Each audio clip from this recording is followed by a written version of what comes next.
Welcome everybody to another episode of Lead, Sell, Grow, the Human Experience Podcast.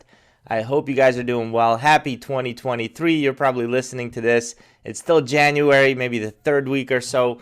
I got a great guest with me today. And the reason why I asked Troy Ericson on is because so many of you are entrepreneurs, and there's this one little enigma that if you had the key to unlocking this mystery, and that's the mystery of how do you get people to actually click on your emails and read through them and click whatever else that you want them to click. How do you do that? If you could do that, imagine what that would do to your business. That's the conversation we're going to have today, because Troy is the owner of Email Paramedic. It is the leading email list management agency that has generated over $50 million for their clients since 2019 by improving email copy and deliverability. Now, Troy, I'm looking through some of the people you've worked with. It's insane because I know the guys at Traffic and Funnels, the sales mentor, Rich Sheffrin, V-Shred. I love that guy. I got him on my phone. I use the V-Shred app to work out sometimes. You got Ezra Firestone. You got David Meltzer. I'm reading his book now. Jason Capra. I mean, the list goes. Ryan Stewman. That's the sales closer. That guy's a beast. The list goes on and on and on. You were ranked as the number 20 copywriter in the world by Peter Zemes from Traffic and Funnels. If you don't know Troy, Troy is also a musician, former college baseball player, and lives just up the road from me in the beautiful Tampa, Florida. Troy, welcome to Lead, Sell, Grow, my friend. Thank you, Eric. That's quite the intro. I appreciate it. And yes, it's very sunny here in January, and there's no place I'd rather be. Oh, tell me about it. I was just up your way. I ride a motorcycle with a few crew members, if you would, and we rode up to Tampa this weekend. There was some bike show not too far from there. Really, really cool town. Troy, so tell us about Troy. How did you get into this? I'm sure like email lists and funnels was not what you wanted to do when you were a baseball player. Yeah, 100%. It's true. Nobody grows up and says, I want to write emails and build funnels. So you're right. There's a lot more people that grow up and want to be a professional baseball player or athlete of some sort. And I was one of them. So in high school, I had something called Tommy John surgery, which is like the worst possible injury and surgery you can have as a pitcher. But I still made it to college, and my mind was literally just focused on one thing. It was like being a professional pitcher. That's all I wanted. What is that surgery? I don't know anything about it. So basically, when you're throwing a baseball, right, it's like it's not good for you to throw anything overhead. And basically, if you tear this ligament that's in between your forearm and this bone, so it's your ulnar collateral ligament, your UCL, if you tear that, you need to get it reconstructed, which is Tommy John was the first guy to have it. So it's called Tommy John surgery. And it's a year-long recovery process. And it was not normal when I was in high school to have it. Unfortunately, it's a little more common today, but that's something that you're supposed to have if you're like toward the end of your MLB career. It's not supposed to happen, but it happened in high school. Fought through it, made it to college, and then there were a lot of mental complications that I had them right after, but they really reared their ugly head in college to the point where I couldn't even throw without bouncing it or throwing it over somebody's head, just completely inaccurate. And obviously you need to be accurate if you're pitching. It's the most important thing. Why did you say that's mental complications? It's a weird thing. If you've never heard of it, Google the yips and you'll see it's a rare thing. But every once in a while, there's something that just happens in your head. And it's not just baseball, it's like golf too, where you just lose like a simple motor skill that you've had in the past. And personally, for me, it's just like when something, like, let me tell you, when my elbow popped, it was like the most painful thing I'd ever felt in my life. So then you go to pick up a ball and you throw again, especially like the first time after a year off after surgery, you're so scared. And sometimes that doesn't go away. And it comes back at the worst times when you're putting the most pressure on yourself as a college athlete. It's a very crazy thing that I would not wish upon anybody. But as a senior in college, I got cut because of it, because I literally couldn't throw a baseball accurately anymore. which basically also meant that like my identity and like what I was working towards and everything just went to crap. And I literally didn't go outside for like 2 weeks after I got cut. And one of my buddies, thankfully, he like got me back in the gym to at least like work out and do something active. And eventually I tried to play again. It didn't work out too well, but the whole way I got into business was like when things were not going well, I was like, I need to have something as a backup because right now it's not looking good for me. So I found this one guy on Snapchat named Grant Cooper, and he taught me, like, I eventually bought his course. He taught me about Facebook ads, and I went and I used it. It was a good course. Went on Upwork, started to get some clients, had a really good relationship with one of them, got another client, and I was running ads and I was getting leads from my clients. And I thought it was really cool. So uh all until one day when one of my two clients was like, "Hey, we need to fire you." And I was like, "Wait, why?" Like I'm almost to the point where I don't have to get a regular job after school. You can't fire me right now. This is not a good time for this. And they were like, "Sorry, we just have to." And I was like, "No, no, no. Tell me why." And they're like, "Okay, okay. So the ads, they're not doing bad. They're getting decent leads, but we're not converting any of them via email, which is really important to us. So we have to stop this." And I said, "I don't really know much about email, but I'm going to sign in for free and I'm going to figure it out. And then as soon as I figure it out, we're going to continue our relationship. Is that okay?" And they were like, "All right, fine. Good luck." So When was sign this, by the in. way? Like, how long ago was this? Oh, this is 2019, like middle of the year. I think I want to say like probably May or June if I had to guess. But People dream to find a guy like you. All right, go yeah, ahead. Sorry. maybe they didn't know it yet. But so at the time they were making about 13 grand a month from email after I signed in and kind of looked at things. And what I found out is all their emails were going to spam. And they were just like very like matter of fact, like just to the point, like, "Hey, we have this thing, you should buy it." Like it was terrible copy, just awful. And on top of that, they were sending like one email a week because they were terrified that if they sent more than one a week that people would get mad and unsubscribe. So they were doing all these things wrong. So I went and I invested in some education, like, "Hey, how do you solve a spam problem?" And I'd written like a couple emails before for my other client that I really liked, and just a slight bit of experience writing. And I was also like, "Hey, when I do send emails from my other client, they they make money, so maybe we should send more." So those are the three main problems they had, and over the course of that summer, I fixed them, and they made it to 51K a month with email, which is almost a 4x. So they were like, "Hey, why don't you just keep doing this, and we'll pay you more if you just do email?" So I said, "Okay." So I kept doing it for them, and then I went back to my other client and was like, "All right, let me focus more heavily on this for you." And then it was just a bluer ocean when I would go to events eventually and talk to people, and they're like, "Oh, I need help. I don't really understand email," because everybody else at the event was like, "I can help you with ads." So I just started playing in my own lane, and I called it email list management because that basically means you're writing and sending an email every day. It means you're making sure it's hitting the primary tab, so good deliverability, so people see it. And then you're also improving their automations, right? So like a welcome sequence or abandoned cart or whatever it might be. So those are the three main pieces to email list management. And that's what I do to this day. And we've had lots and lots of clients and helped them make a lot more money and impact. So it's been a lot of fun. You're the guy. You're the guy who's sending me all these emails. I And I get wouldn't that have known. sometimes. Yes. That is pretty freaking neat. So, do you remember that the first client that wanted to fire you, with the matter of fact emails? What were the things you tweaked that got him to go from 13 to 51K? Yeah, so it was a company called, it's a really unique company actually. It's called Franchise Gator. And I don't have any NDAs or anything. And Eric was a pleasure to work with, but um, they were basically like, they had franchise opportunities on their website.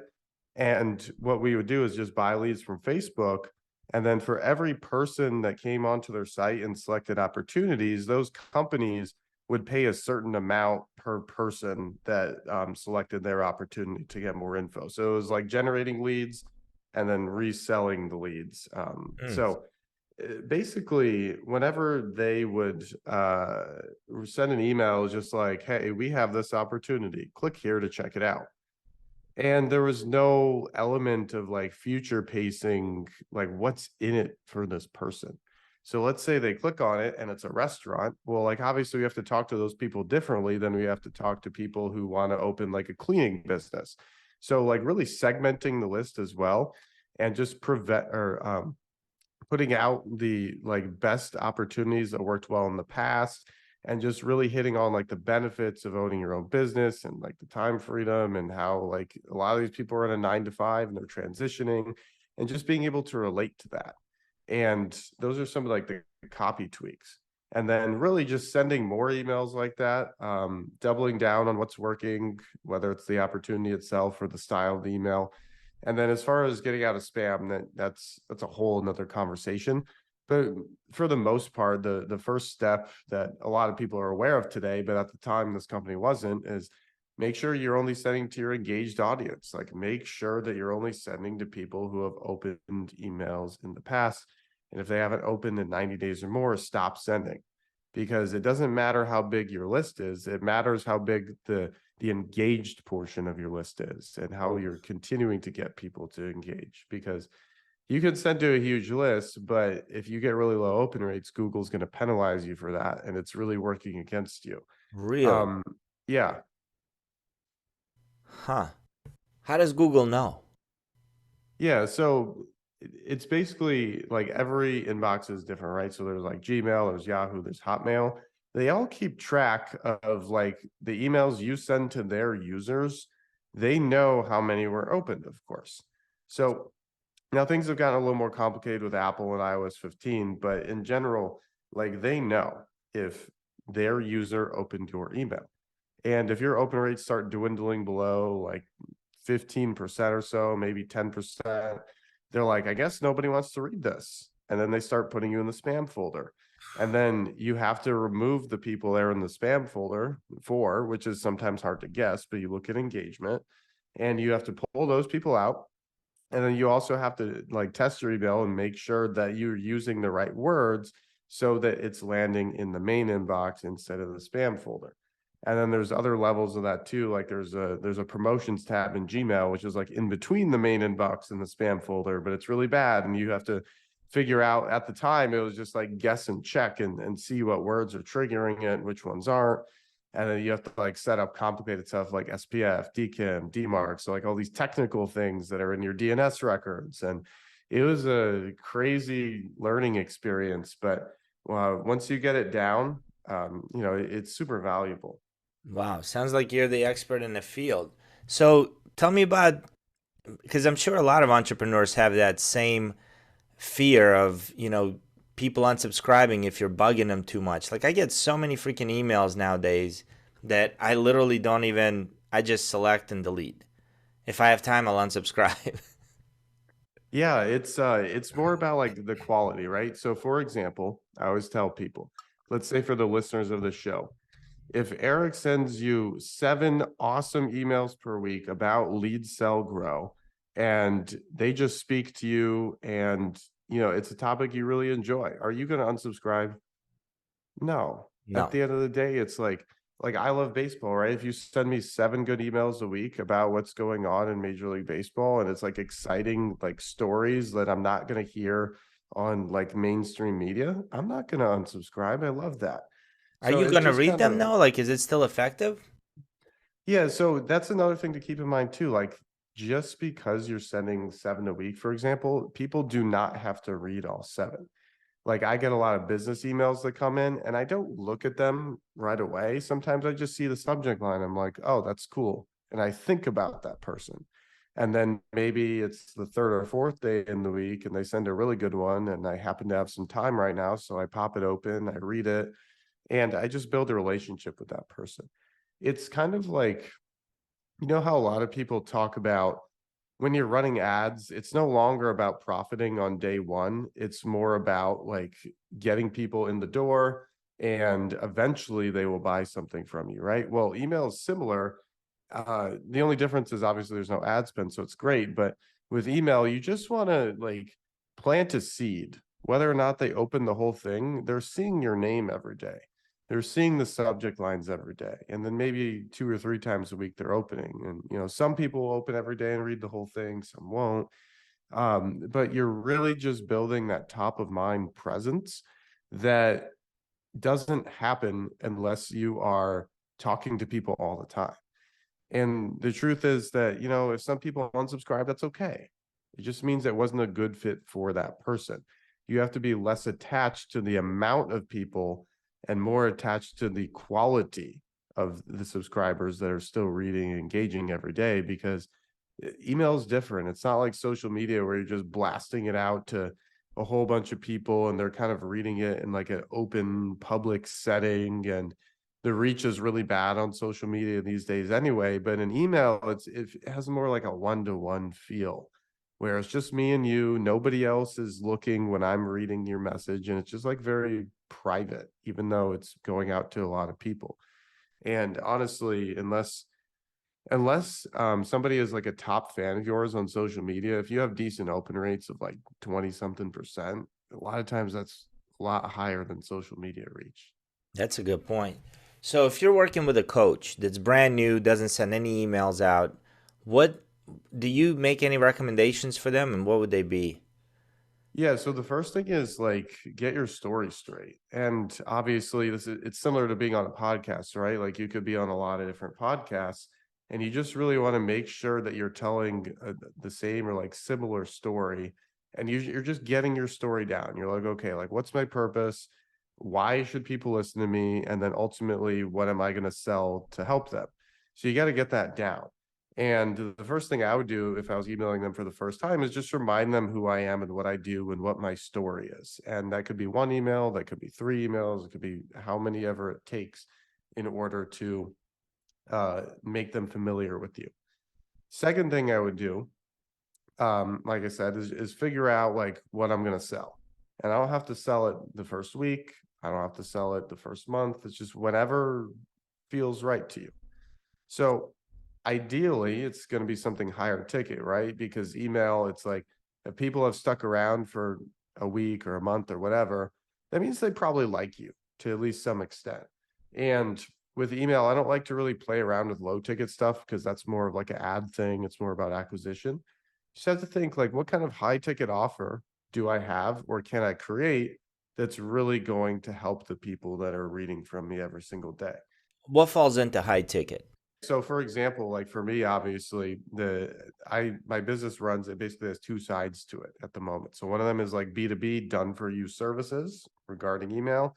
And then the other one is just a certification program that I have that's more for like freelancers and people starting out that want to do what I do.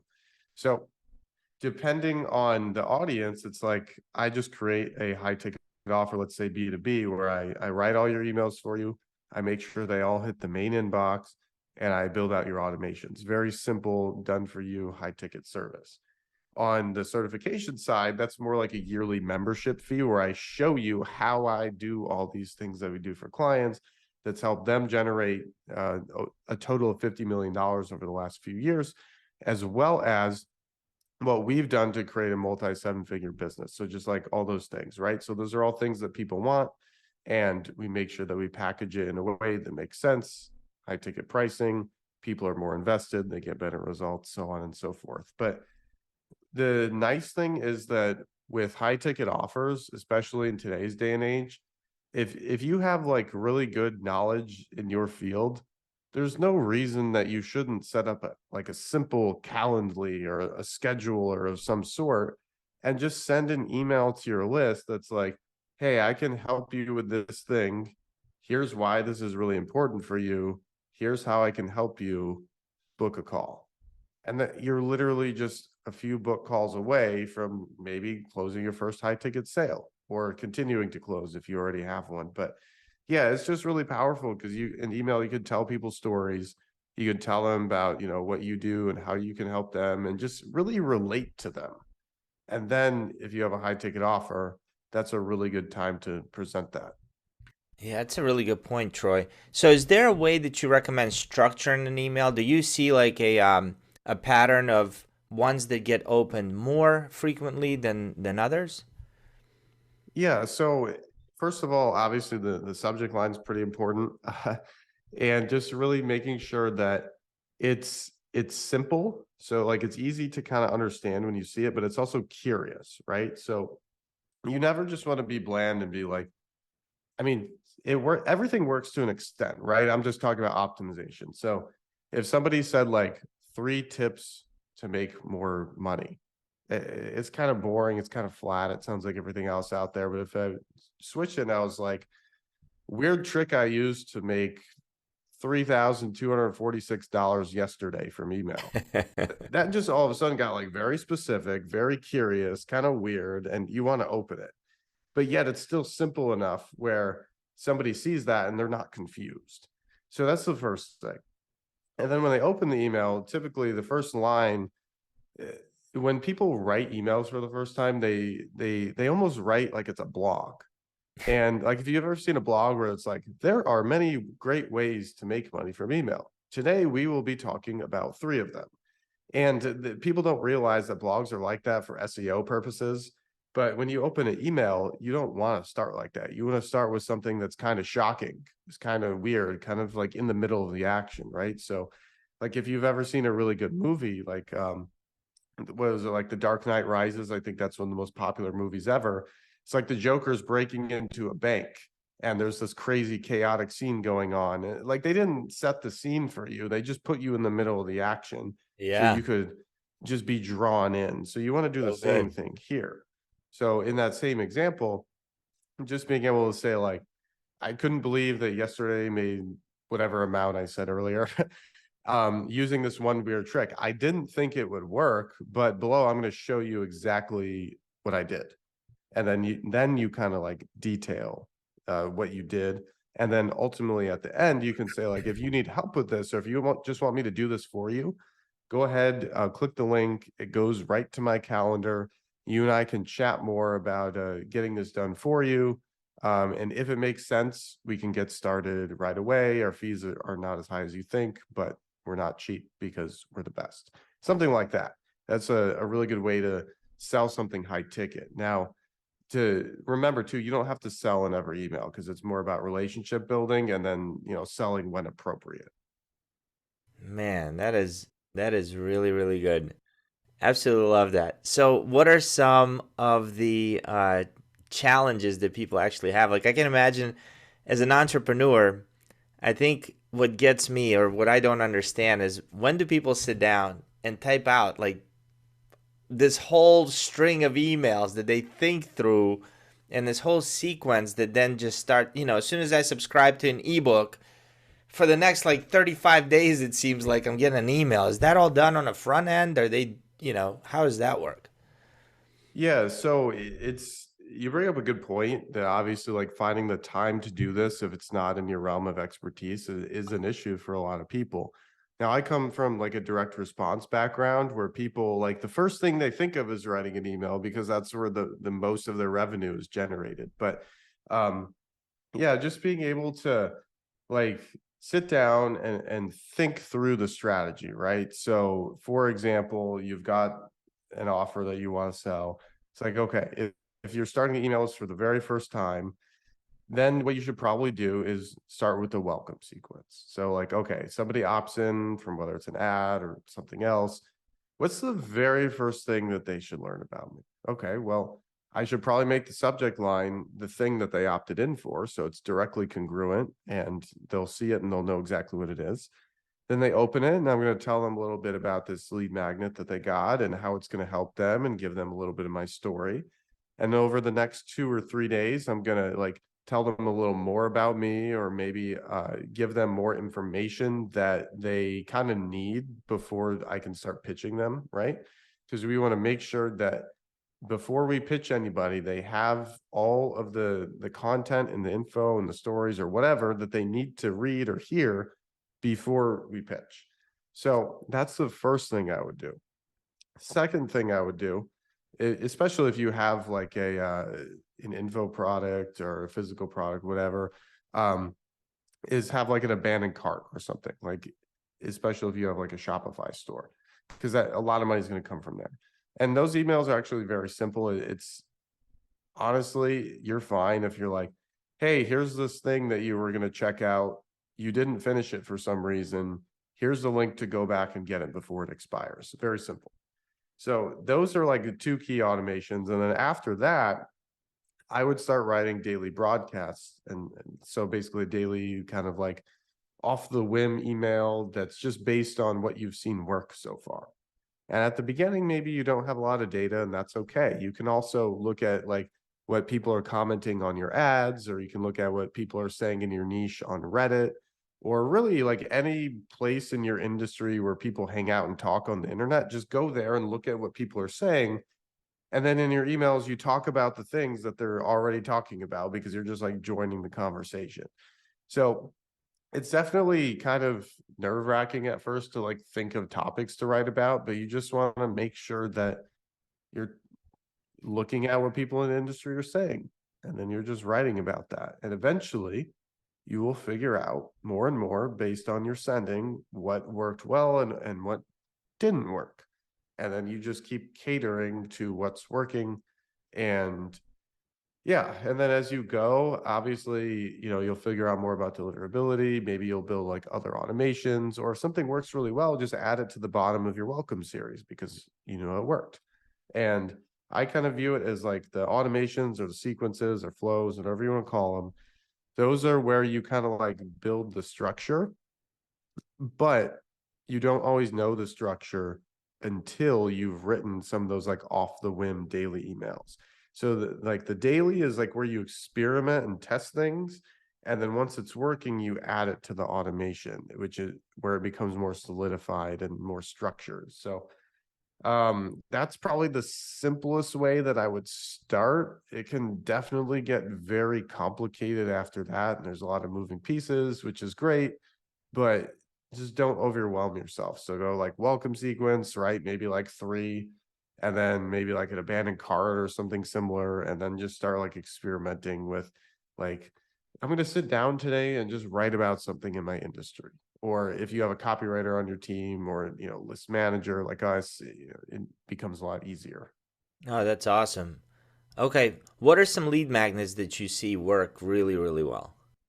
Yeah, so it's really funny because it comes full circle too with the research portion I was talking about and like viewing what other people are saying. So like for me, for example, a lot of times I'll send a reply email as well, where it's open-ended. It's just a question that I ask and people will reply back. So I'll say, hey, first name, what's your number one question about email marketing? Reply and let me know. And people will reply and let you know, because the truth is not many people are asking them to reply. So they kind of appreciate when you ask for their opinion. So for me personally, a lot of people ask like, hey, how can I increase my open rates? How like what should I say if I'm like not good at writing emails, or if I'm out of ideas? Or how can I like recover a lot of subscribers who have who don't open anymore? And the number one thing that people ask me all the time is like, how do I grow my list, especially for free, so I don't have to spend money on ads? So those are examples of some of the questions I get. And a lot of people listening are probably like, wow, I have that question too. And I don't have like a crystal ball. It's just that other people ask me those questions. So now I can assume that the majority of people have the same question. So then what I would do is make a lead magnet about that. And then obviously you put that on the front end and people join because they want to know the answer. So that's By the very way, if you simple. want to check out Troy's lead magnet, look at the notes in this in the episode below, because it's actually pretty brilliant. I think it's like FAQ something. What was the link to that? Yeah, faqemail.com. FAQemail.com. I checked it out. The first thing it says, all your questions answered in the next 2 minutes. Name, email address, hit submit, and I'm guessing you're gonna get a nice download. Perfect. Yeah, I appreciate that. So Yeah, it's exactly what I was talking about. And I think a lot of people would be really well off if they did FAQ documents in their niche. But you can also just like grab the number one question, make it about that. So like I don't currently have one because I have a lot of things I'm working on, but maybe at some point in the future I could put out a lead magnet that's like how to grow your email list for free. Like all kinds of people would opt in for that. And like I've used that as like a sub bullet point on some presentations I've done, and like it really gets people's attention. So yeah, it's just really seeing what your audience is asking you and what they respond well to, and then just using that as a lead magnet, right? Because like in business, the worst thing you can do is guess. Yeah, when you win in business, it's more just about like calculated guesses, right? So you're never 100% sure on anything in life, but you could definitely look at the clues that are in front of you and figure out what's more likely to work rather than just guessing. So that's what I would suggest. So you grew your business to multi seven figures. Congratulations. Are Thank you. you able to kind of give us an outline of what it looks like? So somebody enters your world through the FAQ link. What happens? What process did you set up on a back end, and kind of what's the buyer's journey from that point on? Yeah, so that's more like an organic one that I'm still playing around with. That's not like the main one that I built my business from. That one's come probably like in the last year or so. But the main way that I really grew my business when I started out was like going in Facebook groups and just talking about what was working. And then I like kind of built up an agency where like I was the only person in it. And then as soon as like my plate was full and I needed to hire a team here, that they all come in and here in St. Pete. Um, I was like, I need to scale this more. I can't just do it on Facebook anymore. So that's when I started my own list. And I really started talking about email deliverability because that's something that not a lot of people know how to solve. So what I did is I created this thing. It was like, hey, you know, a lot of deliverability people, they'll tell you, here's all these things you need to do to get out of the spam folder. But did you know there's this thing called the promotions tab? A lot of people don't know about this, but it is damaging your open rates almost as much as the spam folder. And I have this one really simple process I can do to take you out of it. So that was more so the lead magnet. It was like, and there was a case study tied to it as well. There was a client I had that more than doubled their open rates from this. So like I was using that as the hook. I ran ads to that. So I got a whole bunch of people in with that lead magnet, book calls. Even the people who didn't book calls, it's like, you know, some of them stay on the list a really long time and eventually they buy something. And that's kind of how I did it that way, where all the emails in the sequence were just about email deliverability. And then the FAQ document that we just talked about, that kind of, I've never run ads to that. It's more of like an organic thing, but it's more of like a compilation of all the things that I've learned over the years. But regardless, as long as you're talking about something that's related to what they opted in for at the beginning, then you're going to do pretty well. Because the funny thing is about marketing in general is people they tend to want more of the same. So whether it's a lead magnet or something for sale, if you keep talking about the thing that they opted in for or bought, you're going to do well. Don't assume that your audience is tired of what you're tired of, because like, yeah, I talk about email all the time and, you know, sometimes I get burned out talking about it, but the more I go talk about it and just understand that like the audience, like they don't eat, sleep, and breathe email every single second like I do. So they're not tired of it. So if I just talk about it, eventually somebody will, I'll help them whether or not they buy. And like it's, you know, a lot of people, they just get on email lists and they feel very inspired. So that's cool too. Dude, that's a great point. So with all this new AI stuff coming out, right? You got this Chat GPT and you got Jarvis, and you can't scroll through Facebook without seeing big letters that a bot wrote this ad or whatever the hell it is. Where do you see your industry going? Yeah, so that's one of the main distinctions that I was happy I made early on, because copywriting is an interesting industry. I think that for now, I don't like AI is going to make improvements fast, but will it start replacing copywriters? Maybe in the next couple of years, we'll see. Because the truth is, like, Chat GPT is really cool and all, but how many business owners actually have the time to like go implement it and understand like the exact information to put in to get the right outputs? So Copywriters, yeah, they might be safe for a couple of years. Maybe the best ones will be good for a long time. I don't know. I really don't, but I think that the smartest people, the best people, the most talented copywriters who use it the right way will last. But here's the distinction that I mentioned. I've never really branded myself as a copywriter. Sure, like we write copy as part of what we do here at Email Paramedic, but we are an email list management agency, which has three components, only one of which is daily email copy. So not only do we write the email, but we send it, make sure it's going to hit the primary inbox. We go through, we optimize all your automations, we strategize, and we do all the sending for you as well. Whereas copywriters, they're just like, here's the copy, figure out the rest yourself. So that's a really important distinction that I'm happy I made like from the beginning. And it's when I think about it, I'm like, gosh, is it possible for AI to do everything that I do? And it's like, I don't think at so. some point, maybe, but the whole strategy component, it's just like AI, like technology is interesting because it's really smart, but it's really dumb, right? Because for it to do exactly what you want it to do, you have to give it the exact input, right? Like the exact perfect instructions. So yeah, it's a really interesting conversation. I appreciate that question for sure. No, no problem. Do you follow Russell Brunson and that whole uh funnels? So Jim Edwards had copywriting like how do you call it? It's like you just fill in the blanks and then it'll give you a VSL and then it'll give you an email output. All of mine always came out wrong. Like it came out so jacked up because my input was wrong. I see what you're saying. You have to do the right input to get the right output. That's 100% accurate. If somebody already has a system that they're working in, right? They have an email system. They have a system to capture leads and things like that. Are you helping them within their systems, or would they need to kind of drop everything and come over to whatever system you recommend? Yeah, so we use all their systems and processes. It would be really complicated to ask people to just quit what they're doing and come over to our platform. So, yeah, everything we do is on the client's platform. Now, there's ESPs, so like that's where you send your email from. There's ones that we prefer.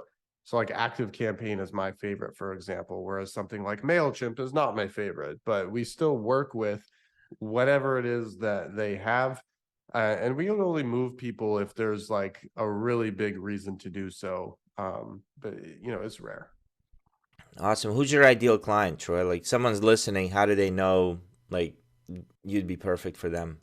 Yeah, honestly, anybody with a high ticket offer, right? Because when you think about it, the way to make more money with email is like send more emails, make sure your deliverability is on point, and sell something that's higher ticket.